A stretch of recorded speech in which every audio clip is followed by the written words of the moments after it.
VR Rasani ఒక భిన్నమైన రచయిత. మట్టి సాలుల్లో మొలకెత్తిన నిఖార్సైన అక్షరం మొలక, అక్షరం ఆకు, అక్షరం కొమ్మ, అక్షరం చెట్టు, అక్షరం మహావృక్షం. నా మట్టుకు నాకు ఇప్పటికీ తుకాట నవల ఒక జీవన గీతమే. అట్లాంటి రచయిత సాలులో పుట్టిన నవలే వలస.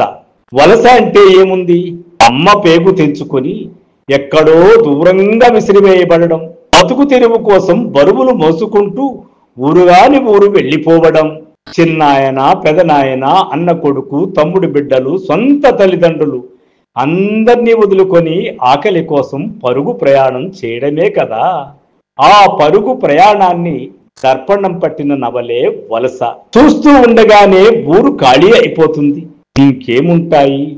మొండి గోడలు, అక్కడ నుంచి బయటికి రాలేని మొండి బతుకులు, మొండి మనుషులు. ఊరు వదిలిన వాళ్ళ బాధలు ఎట్లా ఉంటాయో, ఊర్లో ఉండే వాళ్ళ బాధలు ఎట్లా ఉంటాయో, వాటి మధ్యన ఏ కంచెకున్న ముళ్ళు ఏ గుండెను గుచ్చుకున్నవో గాని ఆ కథల వెతల జీవన నాదమే వలస. నవల చదువుతుంటే ఏకబిగిన చదవాల్సిన నవల, చదివించే నవల. మీకు ఆసక్తి ఉంటే ఆ నవల కొని చదవండి. నేటి వలస జీవనం తీరుతెన్నులకు అప్పటి వలస జీవుల బతుకు పోరాటానికి ఎంత తేడా ఉందో తెలుస్తుంది. మిత్రులారా, ఈ మంచి పుస్తకాన్ని పరిచయం చేసినందుకు మన సాహిత్యం యూట్యూబ్ గర్విస్తోంది. మీకు నచ్చితే మా ఛానల్ను సబ్స్క్రైబ్ చేయండి.